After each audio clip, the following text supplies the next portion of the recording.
everyone, and welcome to a little bit of information about Maths Makeover and transforming your child's mathematics by finding their gaps and addressing those gaps in their learning. So what are gaps in mathematics? They can be things that a child was not feeling up to learning at the time. They may be things way back in say like a grade 5 classroom when they're working on place value and they just don't quite get it. It can be early fractions.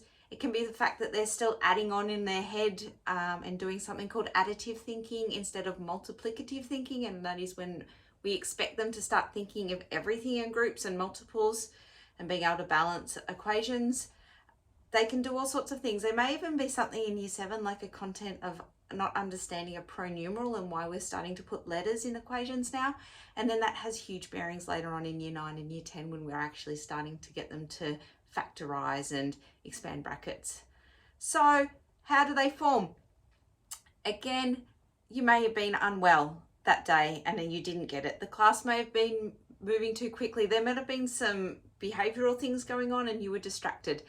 You just may have had low confidence in that topic. You weren't feeling up for it, and therefore a gap formed. You didn't do very well on that test. You formed a belief that you're not very good at that anymore.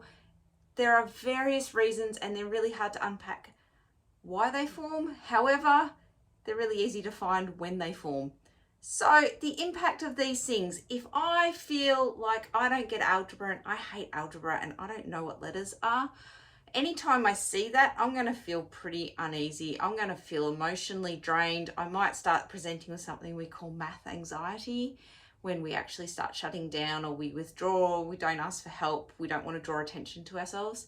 Drawing attention to ourselves and asking for help can also have social implications. We get there, we sit in our head, we think that everyone else in the room gets it except us because we're dumb and we're stupid and we're bad at maths, and we go down this whole negative mindset based on not understanding a few things, because maybe last year we didn't get it and I didn't do very well on the test and we moved on and no one helped me. And then I got to do the exam and at the end of the year and I got to see again that I still couldn't do it, but nobody helped me. They can also have a long-term effect of career choices. So if you have got to a point where you're walking into a year 9 classroom and you have massive gaps, and look, half of this has been COVID driven as well, and school at home where students didn't get support in those sort of grade 5, 6, 7 years, all of a sudden your options have been minimized. And whilst universities are cutting back the requirement for maths methods, I had a student that was forced out of year 12 methods. All he wanted his whole life was to be a pilot on the Air Force, and that dream was crushed. He could no longer take that pathway, and it wasn't even a university pathway. It was just something he had dreamed of forever and had worked towards.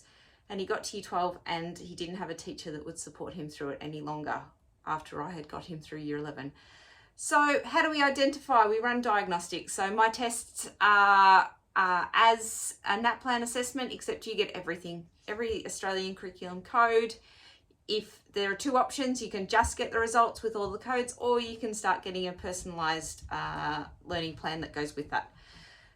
So this webinar is to cover all of that information, unpack it, give you an understanding of how it all fits together, how you can use your child's reports to try and find gaps, how you can actually start feeding these things back to the teacher to try and get support as well. And we have the outcome to build confidence and fix these gaps. Once they're fixed, I think you'll actually be very surprised how quickly those kids can then get confident and rush through that curriculum and catch up. And it's really easy from that point to accelerate their learning forward, because you build momentum, and you might go back 5 years and it's really easy, and all of a sudden you're doing back to the level and then they're going ahead and they're just consuming knowledge and understanding, and it all makes sense, and we're filling all of those gaps in for them. So I really hope you can join me. It's going to be great to go through these things with you, empower you, your family, your child, take control of their learning and their outcomes, and have a great experience of maths into the future.